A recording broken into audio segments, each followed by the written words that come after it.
In this video, we're going to be doing an unboxing and I'm going to give my first impressions on the Samsung Galaxy S21 Ultra 5G. This phone is on sale at the time of this video. I'll have links down in the description if you want to check it out for yourself. The price is $1,200, which yes, is very expensive, but for what it's worth, it is $200 cheaper than the last generation Galaxy S20 Ultra. So of course we have a couple compromises. We also have some improvements. All in all, I am super excited to check out this phone. We're just going to go ahead, jump right into the unboxing since this phone has already been reviewed by the big tech reviewers since they receive phones for free from Samsung 2 weeks in advance. First thing you can see, the box is very thin, very skinny. So that is because we do not have a charging brick this year. Very unfortunate if you ask me personally. But seeing what we do actually get in this box, we have a SIM ejection tool, have our general paperwork. We're just going to dismiss that. Standard USB Type-C to Type-C charging cable. But that's it for the unboxing. These unboxings become less and less exciting. The exciting part here is the S21 Ultra. First look here, let's get rid of this paper. Wow, that is amazing. Oh my goodness. I was freaking out at the S20 Ultra last year. This is even better because it has the matte finish, and I just absolutely love the matte finish that is coming to all these phones lately here on the channel. I am so happy that Samsung is just fully embracing it, just getting a first feel here. Man, this is the best matte feel I've ever had on a phone. I've always given credit to the iPhone on their 11 Pro Max and the 12 Pro Max. That had such a great feel on it. This is honestly better. I hope it's not too slippery. It does feel kind of slippery. You might end up putting a case on this anyways. But here we are, folks. Galaxy S21 Ultra. And here's a close-up of the glorious camera array here. We'll jump into all those cameras later. And I really like what Samsung did here with the camera array. It's more so blending into the phone better. It's just an overall much better aesthetic in my opinion. Compared to the S20 Ultra, it's just kind of like its own separate module, and it was really in person, it just really looks ridiculous. I mean, this is still insane too in person, but I just like that it kind of molds into the phone. It does still have a bump, so if we look at this here from the other side, you can see there is still a bit of a bump. And in my initial hold here, you do kind of feel that bump still when you have your index finger on the phone. That's no different from the Note 20, S20 Ultra. But just first impressions here of the overall look, this thing is a beast. First impressions here in the hand, it is very hefty. It feels quite heavy. It's going to be the beefiest phone pretty much on the market. Taking a quick tour now of the S21 Ultra, we have our power button and volume rockers on the right side. And it's a very good spot. I'm not having to reach up like on the S10 Plus. So it's a perfect fit here to get to that power button. On the top, we just have a couple mics here that you can see that camera array is sticking out from the top as well. See how it's kind of morphing into the phone. And then on the right-hand side especially, you're going to see how it just molds into the phone itself. Overall, I like that aesthetic. On our left side here, we have nothing. And then on the bottom here, we have one of our two speakers. We have our Type-C charging port. We have a mic. And then we have our SIM tray. But something you'll notice here is that we just have the SIM tray. There's no micro SD card slot. For me personally, it's not a complete deal breaker, but I'm sure you're going to hear a lot of people down in the comments and just anywhere online that that is a deal breaker for them.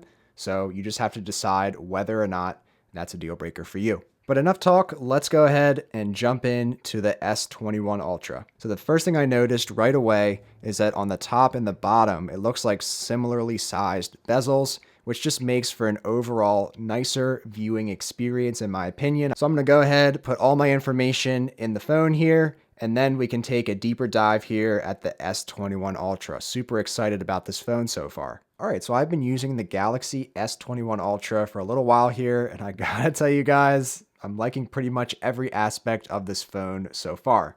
Actually, one thing I did not like, for the first time ever on one of these new phones, I really wasn't blown away by the standard background that was on the phone. Usually they make really good looking ones that just come straight out of the box. But for some reason, I just really wasn't super impressed by this one. So I just put it on this white background here. I believe this is on the other color variants of S20 phones. And also this will give you a better idea of the 6.8 inch display. So regarding that display again, I'm really enjoying that even though this phone is pretty big and bulky in the hand, that once you get used to it, it's honestly a great fit in the hand.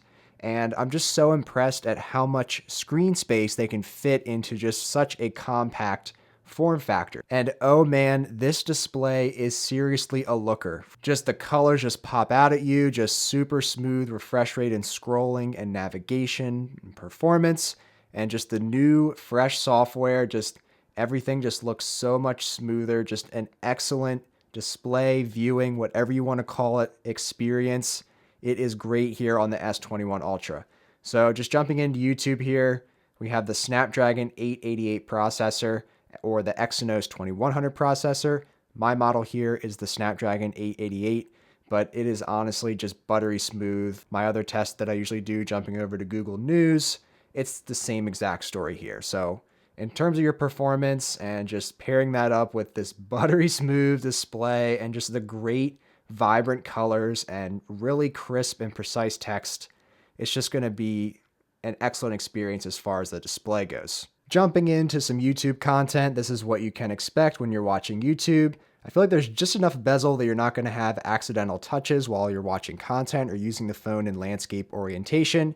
And that's an idea of what your hole punch is going to look like in terms of intruding into your display. Also, getting into the phone is very snappy as well. Taking a look at the facial recognition here, you can see that it is very quick. It's honestly way quicker than this when I'm not under all these studio lights and stuff. So I'll show you a little bit here of how fast it is. It pretty much instantly opens up as soon as you press that power button. And it's not as fast on the fingerprint sensor. So we have the built-in fingerprint sensor here on the bottom.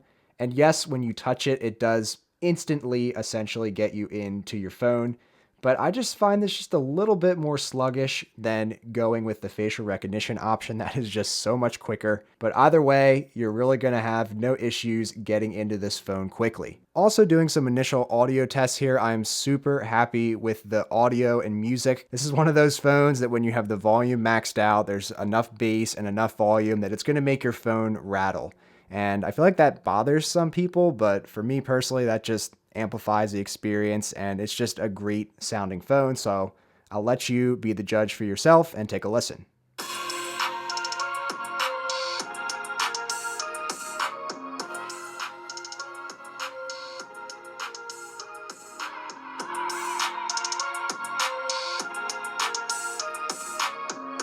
Now, it is worth mentioning that we have just a little bit of the display going over the edges here, but honestly, it hasn't been intrusive at all with my general use case here. I haven't had any accidental touches yet. It's not nearly as aggressive as some of the other Samsung phones with the display going way over the edges. I like that it just has a little bit of it. It just makes for, again, just for a really nice viewing experience while not hindering just the general use of the phone. Now, the next thing I am very interested in is the new S Pen to go along with the S21 Ultra. This is a separate accessory. It's on Samsung's website. I'll link it down below if you're interested in it yourself. But it comes with a case to hold the S Pen since there's no slot inside of the S21 Ultra. But you'll notice very quickly that the S Pen for the S21 Ultra is absolutely massive. So just that side-by-side shot there. It's not double the size, but it's a very large pen. It's probably closer to the size of a regular pen you would use on a regular basis. But now let's get an idea of what it's like in the official S Pen case. So it actually goes in very smoothly. This is a silicone case, so it has a bit more of a grip to it. And honestly, I really like that because the matte finish on this S21 Ultra is just super slippery. But honestly, first impressions here holding it, I was expecting it to be like ridiculously big and like insanely heavy. I feel like it's very manageable. So first impressions of the S Pen, I really am liking this S Pen. And it fits really nicely in the hand. And as a lefty, it's just so nice that this is on the left side here. So it's pretty easy to just take that out and it clicks in nice. It makes a nice satisfying click every time you click it back in.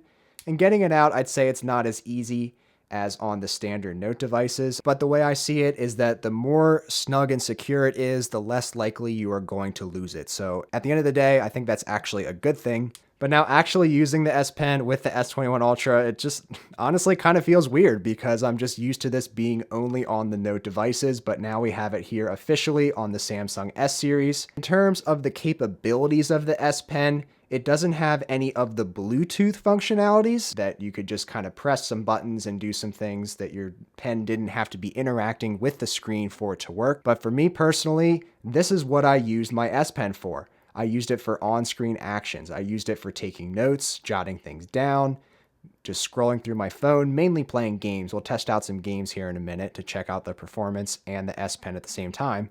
But we still have all of our same S Pen features here on the S21 Ultra, which is excellent.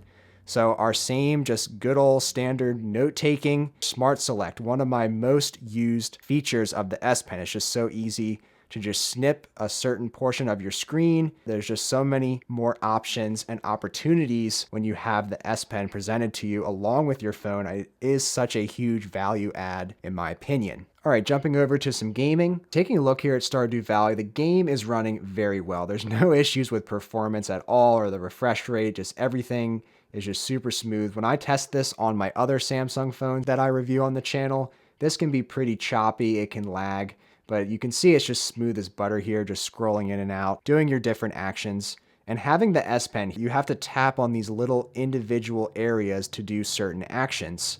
And when you use your finger, it's just not as good of an experience, especially on a larger phone like this. You have to reach into the middle, but you have to continue tapping this tree and you're just blocking your display. You're not even seeing the game at that point. Just having the S Pen and just being able to easily tap wherever you need to tap makes the experience so much better.